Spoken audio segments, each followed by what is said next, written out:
So what if I told you that the single greatest indicator of like massive world-altering success isn't your IQ? Right. It's not your bank account, it's not who you know, and it's not even your work ethic.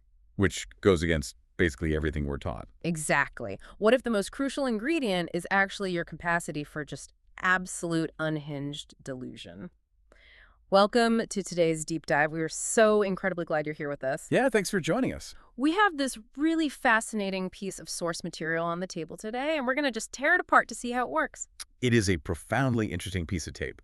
We're looking at a transcript of a compilation of speeches, some interviews, and raw audio, and it's titled, What If It Actually Works Out? Which, I know, right out of the gate, that title might make you roll your eyes a bit. Oh, for sure. Because the internet is just absolutely choked with generic, hollow, motivational content. It really is. Like, you can't even open your phone without seeing a barrage of sunset photos with bold text telling you to rise and grind or whatever. Never give up. Yeah, Exhausting. and frankly, it's mostly useless. But that is not what we're doing today. We are not here to read you bumper sticker slogans. Right. We're going to treat these motivational claims as symptoms, and we're going to dig down into the actual raw neurological and psychological disease, I guess you could call it. The mechanics. Yeah, the mechanics of risk-taking, the cognitive frameworks, and just this bizarrely consistent mindset shared by ultra-successful people that's buried deep within this audio compilation. Because the truth is, the people speaking in this compilation aren't just, hyping themselves up. They're utilizing highly specific psychological tools. Real tools. And whether you, the listener, are contemplating a massive career change, Sure. or maybe thinking about starting your own business, trying to write a novel. Or honestly, just trying to break a stubborn bad habit and reinvent yourself. Yeah, the principles hidden in these speeches are directly, scientifically, and practically applicable to your life right now. Okay, let's unpack this. Because our mission today is to move completely past the surface level hype. We want to understand exactly how a person can take a massive leap of faith when the entire world and all of established logic is screaming at them that it's a terrible idea. Which brings us to the very inception of a dream. Right, because before you can leap, you have to have an idea. But the second you have that idea, the very moment it materializes in your brain, it faces a massive, imposing obstacle. Other people's logic. Yes, other people's logic. It's a clash of paradigms. Yeah. It's really the very first filter of success, and it's where, 99% of dreams are quietly smothered in the crib before they even see the light of day. And the source material comes right out swinging on this exact point. It gives a very clear, almost aggressive mandate. It says, if you have an idea that you genuinely think is good, don't let some idiot talk you out of it. Which sounds great on paper. It's punchy, right? But then it uses this wildly arrogant sounding example to back it up. Oh, the rapper analogy. Yeah. There's a rapper speaking in the transcript, and he claims that if he were to just quit rapping today and decide he wanted to go to the NBA, he would make it to the NBA. And the interviewer pushes back on him. Exactly. The interviewer says, no, you wouldn't. And the rapper just insists, yes, I would, because I think I could do anything. It sounds completely absurd to the rational ear. It sounds like pure, unfiltered delusion. It really does. And I have to push back here because if we're going to dissect this honestly, we have to look at the reality of that statement.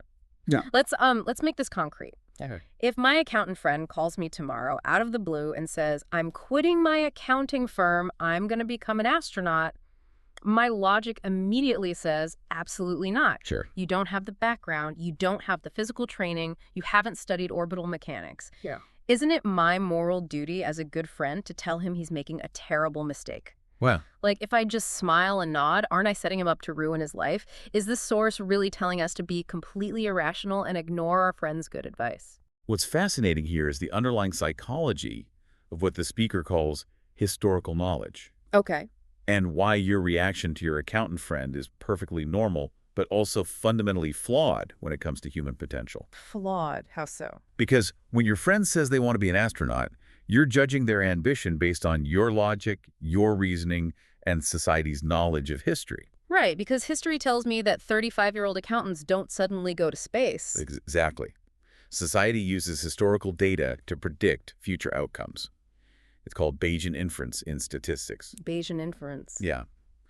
We update our probability of a future event based on prior knowledge. We look at the past to calculate the probability of the future. Makes sense. Therefore, any idea that is truly unprecedented or any personal pivot that is radically out of character is mathematically going to sound illogical to the people around you. Because they're running your new idea through their old algorithm. Exactly. Because there's no data to support it. But wait, calling it superior belief just sounds like a fancy excuse for ignoring reality. I mean, gravity still exists, whether you believe in it or not. True, but we aren't talking about the physics of gravity. We're talking about the Mm. physics of human agency. Okay, fair. The concept of superior belief that the speaker mentions isn't about literally ignoring the laws of physics. It's a psychological armor. Farmer. Yeah. Think of it like a pair of high-end noise-canceling headphones. Noise-canceling headphones don't actually stop the external noise from existing, right? Right, the noise is still there. The airplane engine is still roaring. The baby in the next row is still crying. What the headphones do is actively produce an inverse frequency, Oh, interesting. an internal sound wave that perfectly cancels out the external noise before it reaches your eardrum. Oh, wow. That is a brilliant way to look at it. So the rapper isn't saying the NBA is easy. He's producing an inverse internal frequency to cancel out the interviewer's doubt. Precisely. When the rapper says he could make the NBA, he's demonstrating a refusal to let external historical logic dictate his internal potential. He's protecting the idea. Yes, he's giving himself internal permission to succeed before the external world validates him. He's protecting the fragile inception of his self-belief from the crushing weight of normal, everyday reasoning. He's wearing the noise-canceling headphones. Exactly. Because if you let the external noise in during the inception phase, the idea dies. That makes profound sense. You have to be the sole guardian of the idea when it's just a spark. You can't outsource the belief to your friends or your family because they're running on old software. They mean well, but they don't have your vision. Exactly.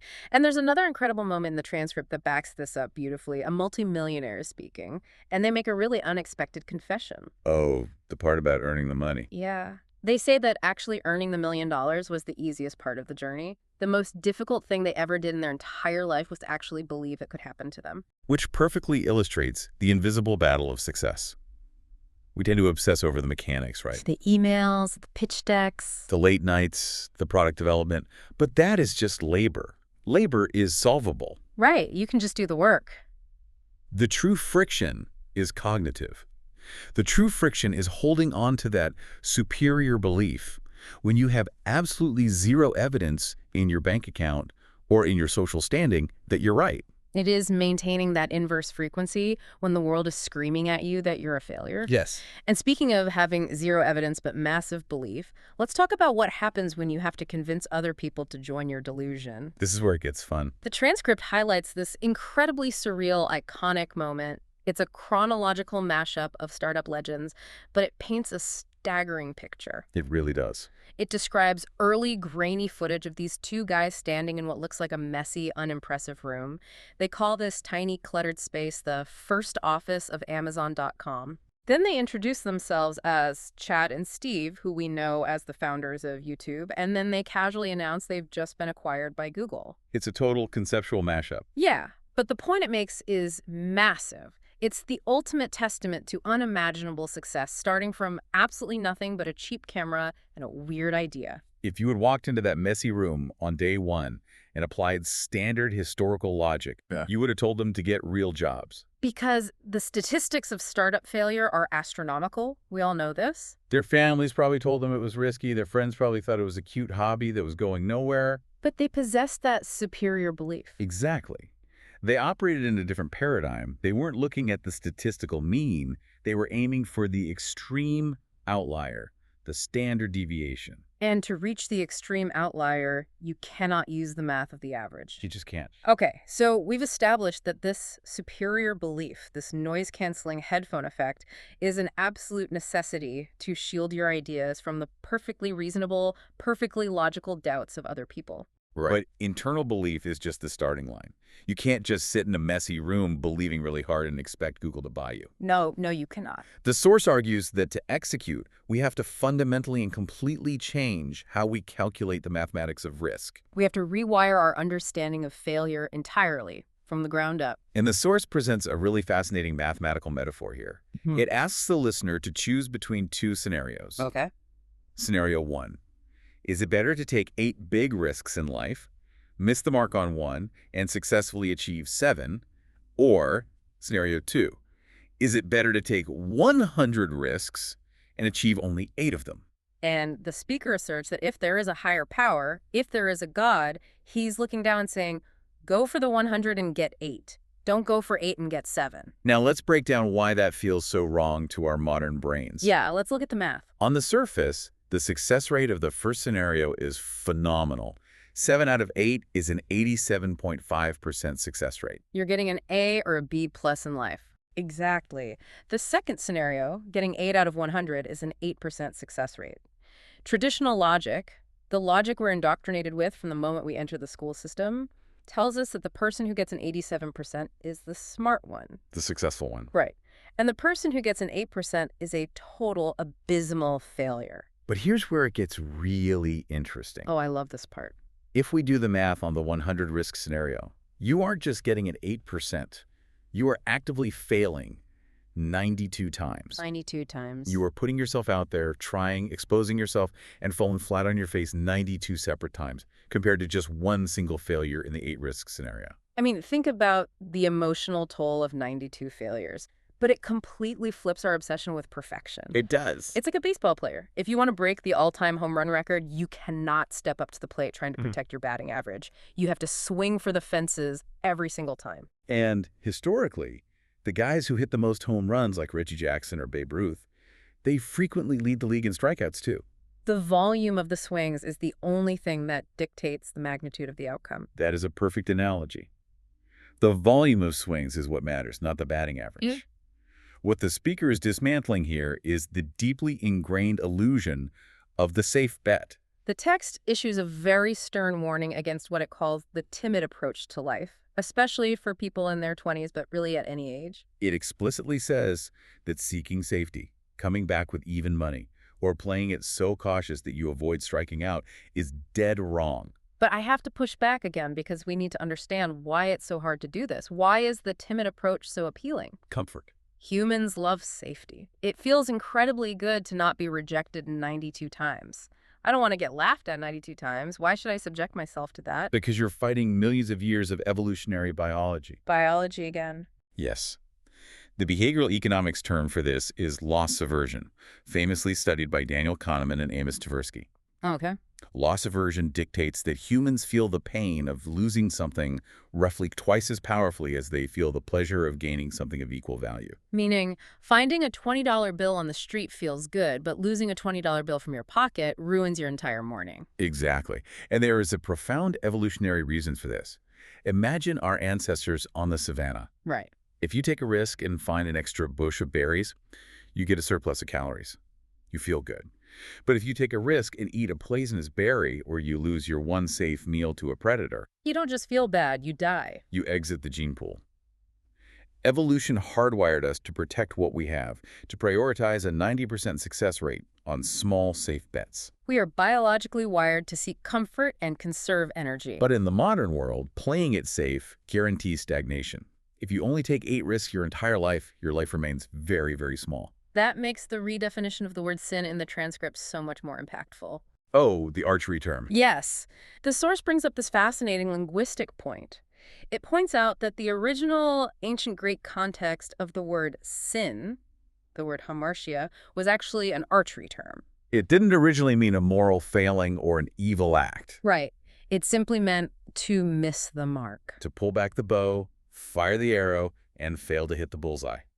So if we take that original definition, the source argues that if you aren't taking enough risks to miss the mark, if you aren't failing frequently, you're actually doing something fundamentally wrong with your existence. You're sinning against your own potential by keeping the arrow in the quiver. Wow, that's heavy. Attempting to live a risk-free life is not only mathematically impossible if you want outlier success, but it actively robs you of the growth that only comes from missing the mark, analyzing the wind, and adjusting your aim. And it drives this home by attacking the very concept of safety. The text establishes the ultimate baseline of risk. A baseline. It says, look, You think starting a business is risky. You think moving to a new city without a job is risky. Yeah. The minute you were born, it got risky. Getting married is a massive risk. Having children is an incalculable emotional and financial risk. Investing your money is risky. Even keeping your money under a mattress is risky because inflation will devour it. Life itself is the ultimate baseline of risk, as this speaker bluntly puts it. You're not going to get out alive? That's risky. It's a dark but deeply liberating truth, honestly. It really is. We suffer from a cognitive illusion of safety. We think our salaries, our routines, and our social standing are solid ground. But entropy is the law of the universe. Yes. Your body is aging. The economy is shifting. If the baseline of biological existence is already absolute risk, then the artificial safety nets we meticulously build around our egos are just illusions. We're obsessively guarding a ship that is already at sea, in the middle of a storm. Exactly. So if we accept the math, we know that the universe, or success, requires massive volume. We need to take the 100 swings. And we know that everything is risky anyway, so we might as well risk it on something we actually want. Makes sense. So what paralyzes us? Why do we still stand in the batter's box with the bat glued to our shoulders, watching pitch after pitch go by? It's the internal narrative. It's the stories we spin in the dark. It's the negative what-ifs. The internal dialogue is the single most powerful governor on human potential. It acts exactly like a speed governor on a sports car engine. Artificially capping how fast the vehicle can go, regardless of how much horsepower is under the hood. The source labels the specific internal dialogue as the language of the poor. And to be very clear to you, the listener, it's not talking about financial poverty. No, it's talking about a poverty of mindset. It's the voice that asks, what if it doesn't work? Or, look at the fix I'd be in if I failed, I better not try. And this goes right back to the default mode network in our brains. Oh, what's that? When we're at rest, our brains are constantly running simulations of the future. But because of that loss aversion we talked about, those simulations are heavily biased toward worst-case scenarios. We're obsessively simulating disaster. What if I lose my savings? Right. What if my friends secretly laugh at me? What if I end up worse off than I am now? Your brain paints these failures in high definition. But the text offers a radical reframe to this. It asks us to violently flip the what if. Violent flip. Yeah. Instead of visualizing the disaster, it demands we use that exact same imaginative power to ask, what if I can become someone that no one thinks I can be? What if I can pull off an absolute miracle? It's a powerful shift. It is. I mean, for you, the listener, I want you to really think about how rarely we actually allow ourselves to vividly imagine our own absolute best-case scenario. We spend hours worrying about a conversation going wrong. Exactly, but we won't spend 5 seconds imagining it going perfectly. We are wired to protect our current comfort rather than gamble on our future potential. It's sad, really. It's exactly like holding a winning lottery ticket in your hand, a ticket worth millions of dollars, but refusing to drive to the convenience store to cash it in because you're terrified of getting into a minor fender bender on the way. If we connect this to the bigger picture, the source recognizes that just telling someone to think positive isn't enough to overcome millions of years of loss aversion. Positive thinking isn't enough. Right. So, it introduces what I think is the most haunting, visceral, and psychologically brilliant tool in the entire transcript. The deathbed audit. Yes. Oh, this part gave me absolute chills the first time I read it. It's designed to. It asks you to imagine yourself at the very end of your life, lying on your deathbed. But you aren't surrounded by your loving family or your friends. You're surrounded by the ghosts of your unfulfilled potential. Let's actually do this. For you, the listener, if you're driving your car right now or walking your dog or doing the dishes, I want you to imagine these ghosts. Imagine the ghosts of the book you always meant to write. Or the business you never started. Or the apology you never gave. Imagine them sitting in the passenger seat next to you or standing in your kitchen. And the text says, they are looking at you with large, angry eyes. They aren't sad. No, they are furious. And they say to you, we came to you and only you could have given us life, and now we must die with you forever. That is just, wow, unimaginably heavy. Only you could have given us life. It frames your ideas not just as passing, abstract thoughts, but as literal entities that are demanding to be brought into reality. You are their only vessel. It's a vivid, terrifying personification, and it serves a highly specific neurological purpose. Okay, lay it on me. We talked about loss aversion, how we fear losing our current comfort, how the pain of loss is twice as strong as the joy of gain. Right. The deathbed metaphor performs a psychological judo move. It takes that exact same loss aversion and weaponizes it against your complacency. Oh, so? Like, how does it weaponize it? By trading the abstract, vague fear of future failure for the acute, immediate terror of permanent regret. Oh. It makes the pain of future regret feel sharp and immediate, right now in your body. It forces the realization that the ultimate loss isn't trying and failing. The ultimate loss is the permanent, unanswerable agony of, what if I had tried? Exactly. As the speaker notes, they have never regretted their failures. They've lost money, they've been embarrassed, but they recovered. They have only ever regretted the things they didn't try, because those are the only losses you can never win back. So the fear of regret eventually has to outweigh the fear of failure. The deathbed realization pushes us out of our comfortable little bubble. It pushes us right to the edge of a major decision. We're standing at the precipice. But standing there, looking down at the drop, a brand new battle begins. The philosophical realization is great, but it isn't enough to make you actually jump. No, now it's a physiological battle. Between your brain and your soul. And this is where the rubber meets the road. Because you can have all the epiphanies you want, but your brain is still a biological survival machine. The text describes this precipice perfectly. It says, when you get to the edge of the greatest move of your life, when you are finally about to quit the job or hit publish on the video, your brain will always tell you to step back. It floods your system with cortisol. It reminds you of past failures. It vividly replays the time you saw someone else fail and how embarrassing it was. It rapidly calculates the financial dangers, the social dangers. Its entire evolutionary job is to keep you safe on the ledge. Which is why we have to deeply understand the evolutionary mismatch happening inside our skulls. As we discussed, our brains evolved over hundreds of thousands of years in an environment where risk meant literal physical death. Taking a risk meant exploring a dark cave that might have a saber-toothed tiger in it. Right. The amygdala, our brain's fear and threat detection center, hasn't updated its software for the modern digital world. It's running old code. Very old code. It processes the social risk of starting a podcast or the financial risk of pitching a new business idea with the exact same physiological panic as facing an apex predator. The fear of dying has been misplaced onto the fear of being seen trying. Exactly. I have to ask, though, and I really want to wrestle with this.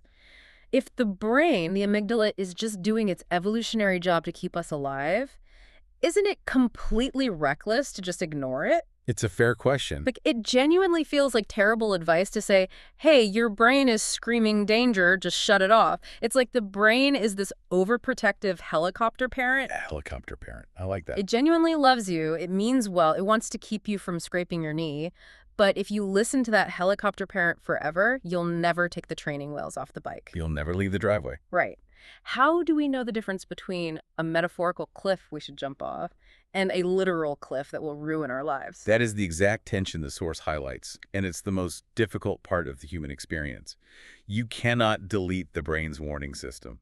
Nor should you want to. Exactly. Yeah. But the text says you must play the space between your brain and your soul. The space between. The soul, in this context, can be thought of as your prefrontal cortex, the center of executive function, long-term planning, and your higher ambition for self-actualization. Okay. Eventually, the prefrontal cortex has to assert authority over the limbic system's panic. You have to tell your soul, I am a leap. You have to consciously override the automated survival script. And when you finally override the system and take the leap, the text outlines 3 very pragmatic outcomes. It completely strips away the mystery of what happens next. It does. It demystifies the jump. It says, look, you jump. Outcome 1. You jump and you fly. Massive success, exactly as you envisioned it. The dream scenario. Outcome 2. You jump and you fall on something soft. You fail, but you learn, you pivot, you survive the embarrassment. And outcome 3. Outcome 3. You jump and you fall down hard. It hurts, you scrape your knees. It's a financial or social disaster. But here is the massive kicker that changes everything. Either way, you get back up. You already have what it takes to get back up. Yeah. The brain is terrified of the hard fall because it simulates that the fall is final. It simulates that failure is fatal. But it's rarely actually fatal. Exactly. By acknowledging the hard fall as a real possibility, but recognizing your own resilience to recover from it, you dismantle the brain's ultimate threat. You realize that true, permanent safety is an illusion anyway. And getting back up from a hard fall is actually what builds the robust psychological resilience your brain is so desperately trying to simulate through avoidance. You can't simulate resilience, you have to earn it by falling. Absolutely. To ground this in a modern reality, the transcript brings in this amazing case study of relentless action post-sleep. It talks about the massive online streamer iShowSpeed.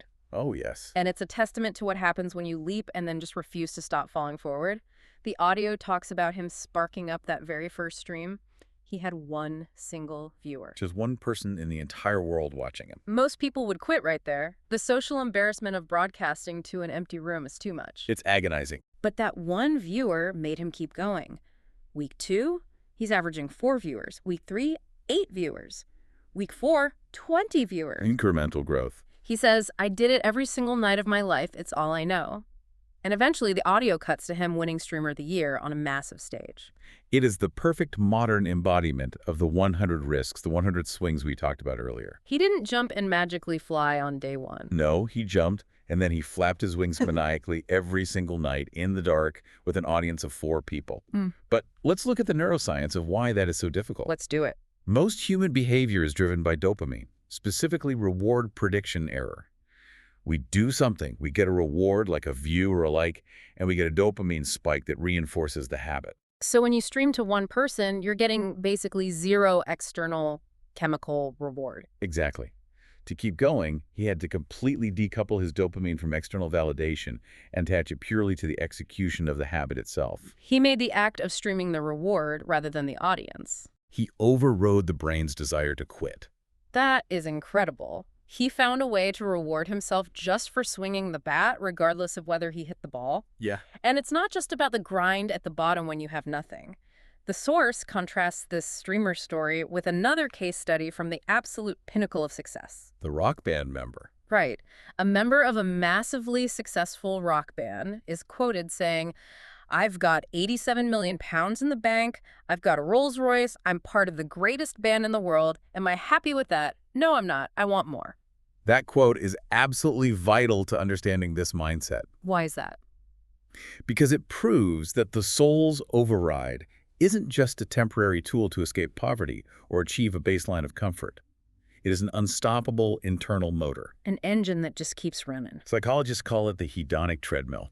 It's the tendency for humans to quickly return to a relatively stable level of happiness despite major positive or negative events. So the 87 million pounds just becomes the new normal. Exactly. Once you learn how to bypass the brain's comfort-seeking mechanisms, you realize that the joy is in the leap itself.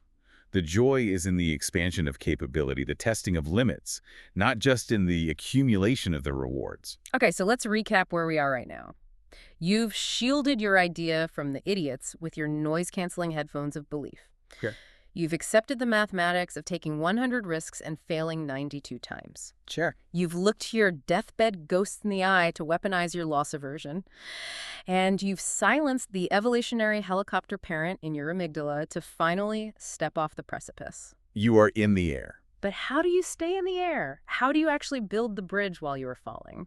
This brings us to the final and arguably the most crucial step in this entire deep dive. The daily architecture of manifestation and relentless execution. This is where we transition from the philosophy of the leap to the daily operational mechanics of staying aloft. Right, the day-to-day grind. The source leans heavily into the power of the phrase, I am. It tells a story of a kid, a 4th grader, going into his closet, shutting the door, and declaring out loud to himself, I am going to the NBA. It's a powerful statement. The speaker insists that anything you invoke with the words I am utilizes the power of manifestation. They quote their mother's wisdom. If you can see it, you can be it. And they talk about the absolute necessity of delusion. Yes. Successful people must have a delusional quality. You have to believe the delusion because, as they brilliantly put it, it's only delusional until it works. I know exactly what you're going to say here, and I want you to say it. So what does this all mean? Because I have to push back, and I have to push back hard. Go for it. People hear the word manifestation, and they instantly roll their eyes. I roll my eyes. Sure. They think of internet influencers telling them that if they just sit on their couch, close their eyes, light a candle, and wish really, really hard for a red Ferrari, the universe is going to magically rearrange its atoms and park one in their driveway. The secret style manifestation. Right. Manifestation has become this toxic buzzword for passive entitlement. It's like typing a destination into your GPS, sitting in the driver's seat, and then refusing to put the car in drive, just expecting the car to magically teleport you to the beach because you manifested it. This raises an important question, and is one the transcript actually answers very firmly. Oh, it does. The text explicitly reclaims the concept of manifestation from that passive The reticular activating system is a bundle of nerves at our brainstem that filters out unnecessary information so the important stuff gets through. Because there's just too much info. Way too much. Your brain processes millions of bits of sensory data every second. If you noticed all of it, you would go insane. So the RAS filters it. Right. The classic example is the cocktail party effect. You're in a crowded room, it's incredibly loud, you can't hear the person next to you. But if someone across the room says your name. You hear it instantly. Exactly. Your RAS flagged your name as important and let it through the filter. Or when you buy a red car, suddenly you see that exact red car everywhere on the highway. The cars were always there, your brain just started caring about them. Precisely. So when that fourth grader stands in a closet and says, I am going to the NBA, or when you declare, I am a successful author, you're not casting a magic spell to the universe. You're neurologically programming your reticular activating system. By constantly declaring your identity, you force your brain to flag certain things as important. Suddenly, your brain notices the opportunity to network with an editor. It prioritizes the hour of training over the hour of watching TV. It filters out distractions that don't align with that I am statement. You are turning your brain into a heat-seeking missile for your goal. That completely changes the definition of manifestation. It's not magic, it's a focus filter. Right. And to maintain that filter, the text talks about the daily pitch. It says you must sell yourself to yourself every single day. Every single morning. You have to wake up and convince yourself that you have what it takes, that this is your day, before you ever try to convince anyone else. Because if you don't deliberately sell yourself to yourself every morning, someone else is going to sell you their doubts. Your own brain will sell you its evolutionary fears. The source uses a brilliant metaphor here. It says to forget the thief in the alley who is after your purse or your wallet. The real danger, the only danger that actually matters, is the thief in your mind that is after your promise. The thief in your mind. Self-doubt. Imposter syndrome. It's vicious. The quiet whisper at 2 a.m. that says you aren't good enough, you're a fraud, and everyone is going to find out. That thief is relentless. It never sleeps. And the only way to build an impenetrable armor against that internal thief is through this daily, maniacal repetition of belief. So you just outshout it. Exactly. In cognitive behavioral therapy, this is known as cognitive restructuring. By constantly selling yourself on your own abilities, you are fortifying your psychological immune system. You maintain that necessary delusion just long enough for your relentless execution to catch up. Your roadmap, your short-term goals, your late nights, like the streamer with 4 viewers, they catch up and turn that delusion into an undeniable mathematical reality. It is a complete closed-loop system. Oh. The belief primes the reticular activating system. The RAS spots the opportunity. The opportunity fuels the action. The action generates small results, and the results reinforce the belief to keep the internal thief at bay. But it all starts with the choice to put on those noise-canceling headphones, take the leap, and do the work. It's exhausting. It's terrifyingly risky. And it is the only way to truly find out what you're biologically and spiritually capable of. What a profound journey this source material takes us on. Seriously. For you, the listener, let's zoom out and recap exactly what we've unpacked today, because we've covered a massive amount of ground. We really have. We started at the fragile inception of your dream, learning that you must build a fortress of superior belief to shield your ideas from the perfectly logical, historical Bayesian inference of everyone around you. We redefine the mathematics of success. Right. Realizing that taking 100 risks and failing 92 times is infinitely better than playing it safe, because evolutionary loss aversion is lying to you about the dangers of the modern world. We brought the ghosts of your unfulfilled potential into your passenger seat. With the deathbed audit to weaponize your fear of regret, we learned how to override the overprotective, evolutionary helicopter parent in our amygdala so we can finally step off the precipice. And finally, we explored how programming your reticular activating system through daily, uncompromising execution is the true science of manifestation that turns a crazy delusion into a concrete reality. It is a complete mechanical blueprint for radical self-transformation. It really is. And as we wrap up this deep dive, I want to leave the listener with one final, deeply resonant thought, pulled directly from the very end of the source material. Okay, let's hear it. We've talked so much today about the dream. We've talked about the goal, the MBA, the $1 million, the streamer award, the sold-out company. The end result. But the text pivots beautifully at the very end. It says, the harder the battle, the sweeter the victory. See, what you become in the process is more important than the dream, the character that you build, the courage that you develop. Wow, that changes the entire calculation of everything we've talked about. It absolutely does. Mm. It means the 92 failures don't matter. And honestly, it means the 8 successes don't even matter as much as we think they do. So what's the real point? The true commodity being generated by all this risk-taking, all this pain, all this cognitive friction is your own character. Which brings us back to the metaphor we started with. We talked at the very beginning about how the engineers who build a suspension bridge rely on the safety of calculations. They build the bridge so they can cross the canyon safely and get to the other side. But when it comes to your life, to your ambition, you aren't building the bridge to get to the other side. No. The act of jumping into the unknown, the terrifying, humiliating process of trying to build the bridge while you're in free fall, that is what forges the steel of your character. The person you become while falling is the actual destination. So the final question we leave you with today is this. When you finally take that massive leap and you eventually achieve your impossible goal, will the true prize be the physical thing you acquired? Or the person you had to become to acquire it. What version of you is waiting on the other side of your next big risk? It's something to think about. Thank you so much for joining us on this deep dive. We hope it gave you the psychological tools and the permission that you needed to hear today. Now stop listening to us. Go out there and take your leap.